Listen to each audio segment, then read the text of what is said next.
We are coming to you from Comella's today. Tom Leyden with you, along with Mike O'Brien. How are you, my friend? I'm very well. You? I am very happy to have you here, and we are experiencing the end-of-school release from Sure Thurston. But you're a man of the people, so this is good. I like the buzz. I like doing some of these podcasts when there's some life behind us. Yeah, there's good atmosphere, good activity, a little liveliness to the joint, I'd say. There isn't any single male who has walked in from Thurston Middle School, though. No, right? this is girls only club. Apparently, it's girls meet at Comella's Day. They look very excited, though. They're very orderly. I'm impressed with these kids. They're sitting down. They're paying attention. It's like they just got out of school. Like well behaved, mild mannered. You know, Wait, now you jinxed it. Oh, I know. Sorry about that. But like lively discussion. It's all good. So I got to tell you a little bit about our background, because the first time I met Mike O'Brien, I did this math as I was driving down here today, was in 1995. Yes. And you were a freshman in college at the time at BC. I was a freshman in college, yeah. And believe it or not, folks, we both sing. We're actually both better beatboxers than singers, but we both were in the Bostonians, sure an that's a cappella better or group. And I had graduated, and Mike was a young, up-and-coming freshman, and I remember meeting him. And since then, think about it, that's almost 30 years, man. Yeah, we're approaching coming up on 30. 30-year anniversary. And a lot has happened. We have very similar backgrounds, which we'll talk about here a little bit, because huge interest in sports. You pursued that. Huge interest in broadcasting. You pursued and succeeded at that. And then entrepreneurship. And you've pursued that as a realtor, and we're going to talk about that too. But so much to dig into there. And the other thing that y'all should know, folks, is that neither one of us had brothers. So in many ways, Mike and I have been brothers to each other for many, many years. So it's a pleasure to have you as a sponsor of Westwood Living. I love trying to support what you're doing in real estate, and I love the fact that you engage with what we're doing. So thank you very much. And thank you for kind of being the de facto big brother for decades now. And I appreciate all you do. All you've done for me. I mean, such a, not just a big brother, but a mentor for so long and for so much. And I'm very excited and appreciate what you do here for Westwood Living and in your community. You're just in it, and you are being such a positive influence and boon to the community. It's been great to see, kind of like from a little bit of a distance here. I love it. I've never been called a boon.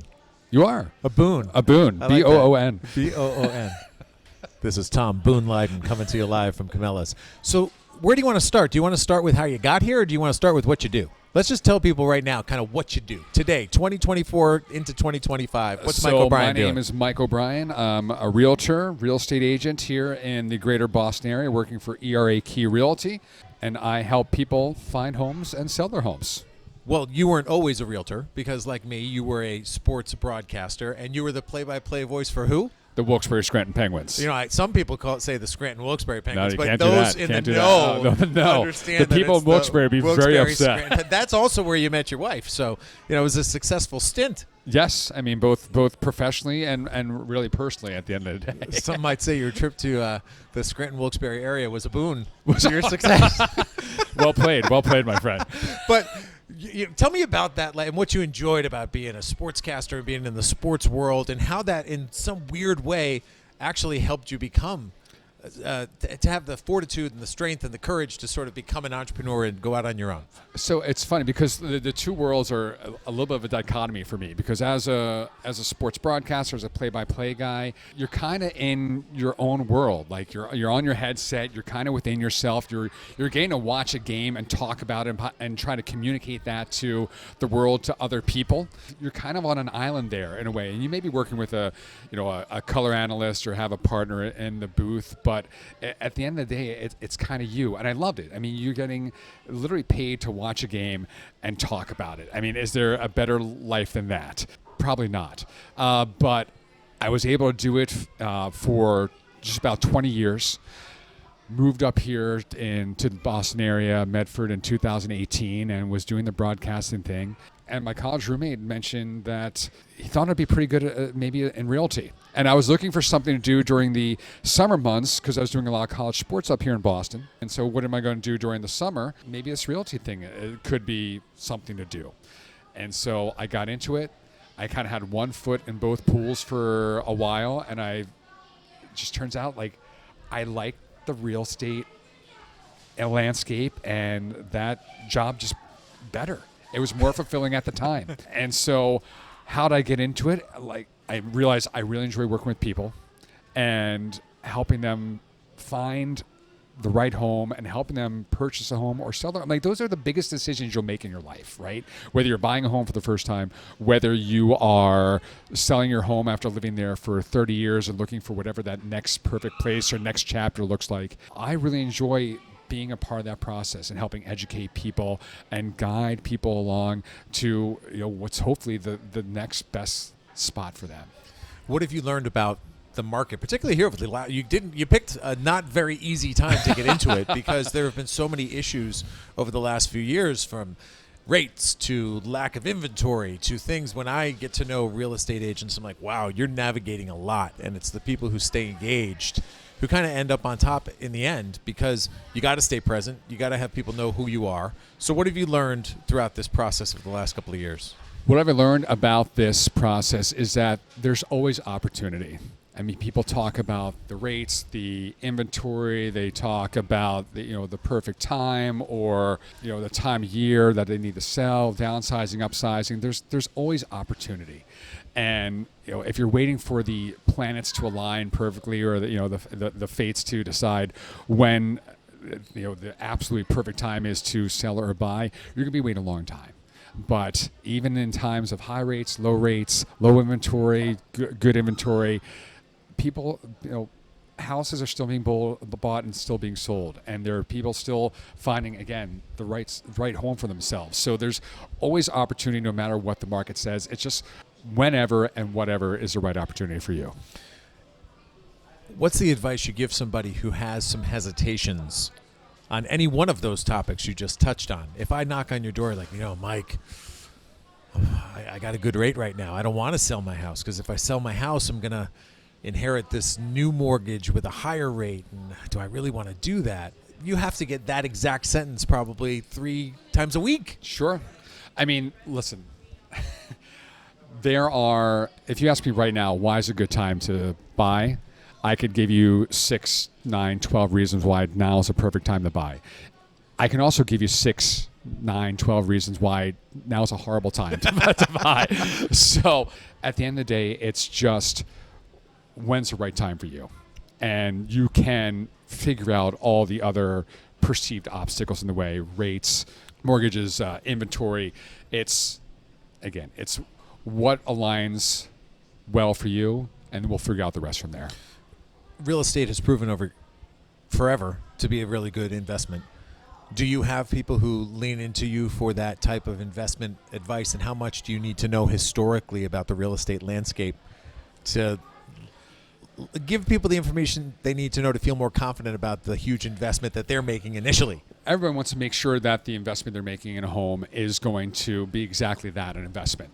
The question I get a lot, especially with where we're coming out of from the pandemic market, where home appreciation went up so exponentially at rates that we hadn't seen in a very, very long time, if ever. As, hey, if I buy today, is it still going to be it's still going to be profitable? Am I still going to make money on my investment down the road? And I say, well, listen, if we buy today and you're asking me a year from now to turn a huge profit on your home, I may not be able to do that. But here in the Boston area and surrounding areas, for the longest time, you could set your clock to the appreciation, 3 to 5%, year after year after year, annually. And that continues to be the case. The only time we've seen a price drop in the last 20 years was 2008. And we all know what happened back then. That was not just locally, that was a national crash. So you will be earning equity in your home and on your investment whatever you buy. When you make the move into this new world, it's daunting because, right, never done it before. Who's Mike? Yeah. Why am I going with him? And did you ever reach a point where you're like, oh man, I don't know. I don't know if this is going to work. It's like super daunting, and I'm not making the money I want to make yet. And when does that flip switch? When I first got into it, I was very conscious of being kind of that agent, because when you're getting into it, you don't have necessarily a book of business. You're calling friends, family, letting them know you're a real estate agent now. And I was very conscious, like, I didn't want to be that friend who now all of a sudden is a salesperson. Mm-hmm. But then you realize, well, first of all, I mean, coming from the broadcast background, I like to talk and I like to communicate.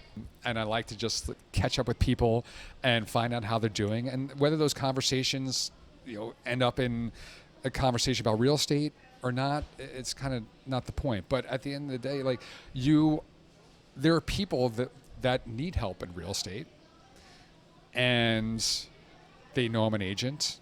And if they know me, like me, trust me, think I can do a good job, then I'm here to help. I'd say it took me a year to figure out, hey, it's okay that people know I'm a real estate agent, and it's okay if they know I'm here to help. Yeah. And so I've had a number of friends and family turn to me for either advice or actually help with the sale or purchase of a home, and that's really and I love that. At the end of the day, if I can help you, it makes my day. It's interesting. I remember somebody we know, a mutual acquaintance, who right out of college became a life insurance agent. Just imagine those conversations. Oh, yeah. Where you're tapping into all your friends who are in their young 20s, mid-20s, and saying, hey, you should be getting life insurance. So I know what you're saying about being cautious, about leaning into those relationships as the person who's trying to sell something. Right. But you have to frame it in such a way that people begin to understand that you have a level of expertise in something that really is important to their lives. Right. It was almost easier trying to sell to strangers to start off because, they don't know me and, I'm not, it's okay if I'm pitching them just because we've just met. But again, it switched after a period of time where I think I'm hopeful and happy to help them. And in return, they are hopeful that I can help them if the situation arises. All right. That real estate talk was fun. Yeah, that's great. But now let's talk about some other stuff. Quick hitters for those who know both of us and figured if you listen this long, you deserve this, right? The fun stuff. So, greatest Bostonian song of all time. That I sang, of the. No, we obviously need to remove ourselves from the situation because neither one of us performed a song that could possibly be considered the greatest. But for me, it's Boondocks, right? Shout out. Boondocks, good song. I'm a big fan of Respect. Yes, those would be probably top male, top female songs for me. Yeah, I would say Respect and Boondocks is unbelievable. You can search up those folks on Spotify, by the way. Somebody to Love, Casey singing that, and then I was a big fan of Always Bon Jovi. Oh my God, John Cregan. Yeah, Cregan was great. So how about this is a true story. I don't know if you know this. So I was working in Detroit, and I always was trying to get the Bostonians to come out and tour. Hey, come sing with Michigan. Come sing with Michigan State. Come sing with Oakland University. And we could put you on the morning news on Channel 7. So Anita Baker was in the news director's office because she was, making an appearance on our afternoon show. I'm like, I got to seize this opportunity because one of the thoughts I had was how cool would it be if Anita Baker sang with the Bostonians? So I walked in. And I said to Anita Baker, I was like, hey, very random, but if I got a group here that's one of the best a cappella groups in the country and they learned one of your songs, would you sing the song, the lead? And without batting an eye, Anita Baker goes, they got to be effing good. I mean, she's not wrong. She's not wrong. I'm like, noted. And so I went back. The door was open. The door was open. So I went back and I told the current group, I'm like, you got to learn an Anita Baker song, right? You have to learn an Anita Baker song. They're like, why? And I explained it. And so they did. And it was Sweet Love, right? That song, Sweet Love. And it came out. The recording was done. And Anita came back to the station. And I'm like, Anita, you got to hear this. Remember I told you about that group? She goes, yeah. And I played it. And she goes, oh, they're effing good. So I told him I had him. I'm like, if you come to Detroit, Anita Baker will sing with you. And they didn't. They didn't make the trip. Now, here's a question. Did they know who Anita Baker was? They recorded the song. Yeah, but that doesn't mean they knew who they... I recorded songs I didn't know necessarily who the artist was. It was very well done. And again, folks, you can search these songs on Spotify. the Bostonians of Boston College. But Sweet Love is one of the better arrangements. And with that little backstory, it always is a funny little story to tell. But that was a great experience for us. How about sports-wise, in terms of your favorite sports memory? Because I believe you worked at the NHL, correct? Yeah. Right? With you. And then, correct. And then, was it right after that you started getting play-by-play jobs? So it was NHL for 4 years. Intern while you were there. Yeah. And then assistant to the president of NHL.com. Why not? Yeah, sure. And then from there, broadcasting with the Trenton Titans in the ECHL. Titans. I forgot the Titans, right. Then I was with the Lowell Devils when they're up in the Songus Arena. And then from there to Wilkes-Barre Scranton Penguins. But my coolest experience, I mean, anytime you win a championship with a team, it's the coolest experience. And when I was lucky enough, just during the lockout year for the NHL 2005, that I was with the Titans. Say the lockout year, like there's been one. Oh, yeah, sorry. Lockout year. The sixth lockout year. so that ye old lockout year, 2005. And we were lucky enough to win the championship. And it was a crazy ride where the first two teams we played were Atlantic City Boardwalk Bullies, the Reading Royals, both very close to Trenton. Oh, yeah. But for whatever reason, the Alaska Aces were in our conference. That makes all the sense in the world. All the sense in the world. So our conference championship was from Trenton to Alaska, Anchorage, Alaska. Game 1 and 2 out there, game 3, 4, and 5 back in Trenton, game 6 and 7 back out in Alaska. God. And then, so we beat them in 7 games. Scott Gomez was on the roster but injured, the former New Jersey Devil. Of course, yes. And then we had to be down in Estero, Fort Myers, Florida for the championship round, game 2, like 2 days later. So it was just like a big Zorro across the country. Now, little broadcasting story that I want to share with all of you is that in 2000, I decided to cold turkey quit my job at the NHL. Mike was there at the time, and I bought time on WEVD in New York City and hosted a show called The Sports Hour. And at that point, when you're like buying time and trying to cut your teeth in the broadcasting world, and you're really concerned with, oh my God, what if no one's going to call? You kind of line up some calls. And to line up some calls, you kind of had to create some characters. And so among the characters we created was this guy, Mike O'Brien, who had to go by a stage name. And we tried to figure out how to come up with a stage name. And you've heard this said before, what's your name? And it was your middle name and the street you grew up on. So your name was? Joe Dodds. Joe Dodds would call in and became a regular on the show and would be a contributor. And I don't know why we felt that we had to give you a pseudonym, but we did. And it's not like people wouldn't have recognized your voice. Yeah. the best when your dad came up to me is like, I didn't know he was in on a joke. I didn't know he knew. And he's like, oh, that Joe Dodds is a heck of a caller. I'm like, hey, that's me, right? And he's like, yeah. Those were fun times, though, man. When you look back, think about it. I was paying money every week. But in New York. In New York City. New York media. Just so you know, it's $1,500 a week for an hour of radio time. But I was selling sponsorship against that to make it up. And I remember thinking to myself, like, I'm a nobody right now, but this is so the way to do this when you have some marquee. Because, like, when people know who you are, and you could just imagine how much you could conceivably make. Right? When people know who you are and you could sell against that. So in the back of my mind, I was like, someday I'm going to do a magazine. No, just but in all your dreams realized. In a similar way, it is kind of like that. That's why the sales instincts work for me and why I enjoy doing what I'm doing, because you are, in a weird way, differently, kind of performing every month in terms of putting out a publication and doing these kinds of podcasts and hosting the events, and you need that sponsor support. And you are among the sponsors, so I appreciate that, Joe Dodds. Well, I don't know your middle name and street name. I was Patrick Bradley. Well, Patrick, I appreciate you. If you made it this long, God bless you. Yeah, God bless. Thank you. Send us an email, tleiden@bestversionmedia.com. What's your email address? It's mobrien@erakey.net. So mobrien@erakey.net. If you haven't gathered that Mike's just a fun guy to hang out with, he is.